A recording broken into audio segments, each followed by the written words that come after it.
আরবের যুগে আল্লাহর একজন গোলাম, একজন হাজী সাহেব ইন্তেকাল করেন। ইন্তেকাল করার পরে সৌদি আরবে ওনারা যখন কবর খনন করেন, কবর খনন যেখানেই করেন, কবর খনন করার পরে দেখেন কবরের মধ্যে একটা বড় আজদা সাপ, বিশাল বড় আকার ধারণ করে একটা সাপ। কবর খনন করার পরে যখন ওই বড় সাপখানা দেখেন, চিন্তা ভাবনা করেন সাপকে কি করে হেঁটানো যায়, কিন্তু হেঁটানোর কোনো কাইফিয়ত নাই, যতই মারে সাপ হেঁটে না। চিন্তা ভাবনা করিয়া ওনারা বলেন তাহলে এই জায়গায় আমরা এখানে এইভাবে রাখি, মাটি চাপা দিয়ে দিই, অন্য জায়গায় গিয়ে কবর খনন করি। অন্য জায়গায় গিয়ে কবর খনন করার পরে দেখেন পুনরায় ওই আজ্ঞার একটা বড় সাপ কবরের মধ্যে আসে বসে আছে। চিন্তা ভাবনা করেন হয়তো এই জায়গায় খানা খারাপ, এই জায়গায় শুধু সাপ আর সাপ, তাহলে কি করা যায়, অন্য জায়গায় খনন করি। দূরে অন্য একটি জায়গায় কবর খনন করেন।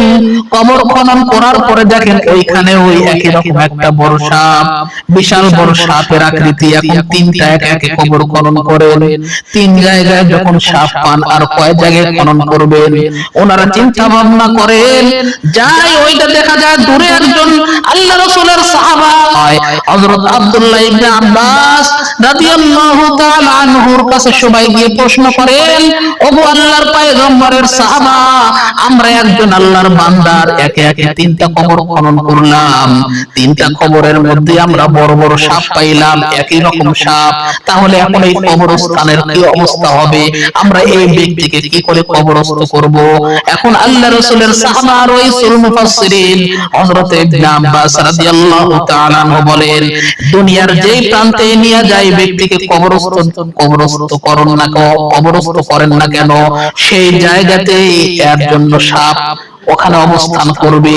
এর কোন গুনাহ আছে, বড় গুনাহ, যে গুনাহটা আল্লাহ রাব্বুল আলামিন পছন্দ করেন নাই, অর্থাৎ আল্লাহ রাব্বুল আলামিন ক্ষমা করেন নাই, ওই গুনাহের কারণে আল্লাহ রাব্বুল আলামিন তার কবরে সাপ সৃষ্টি করেছে। তিনাকে কবরস্থান করার জন্য ওই 3 নম্বর কবরে দাফন করা হয়। যখন সবাই কবরস্থ করার জন্য দাফন করবেন, কবরের পাশে যা দাঁড়াইছেন সাপ আস্তে আস্তে করিয়া বিড়বিড় করিয়া এক প্রান্ত যাইয়া ওনার গর্তের মধ্যে ঢুকে যায়। আল্লাহ রাসূলের সাহাবারা সবাই কবরস্থ করার পরে উপরে উঠে আসে, আর ওই সাপখানা আস্তে আস্তে তাকে পেঁচাইয়া পুরো শরীরখানাকে পেঁচাইয়া নেয়। যখন এই অবস্থা সবাই দেখে, তাড়াতাড়ি করিয়া উপরে ঢাকনা দিয়ে দেয়, দেওয়ার পরে মাটি দিয়ে দেয়।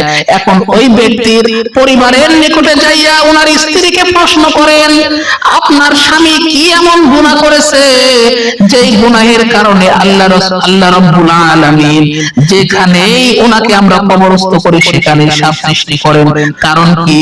বলে আমার স্বামী সব সময় জুলুম করত মানুষের উপরে, মানুষের সঙ্গে খারাপ আচরণ করত, মানুষকে মাপে কম দিত, মানুষকে কোন তরকারি দেওয়ার সময় উপরে ভিজা ভিজা নিচে খারাপ তরকারি দিয়ে দিত, ভালো মাল দিত না, এবং তারাজু যেটা মাপ দেওয়া হয় মাপের মধ্যে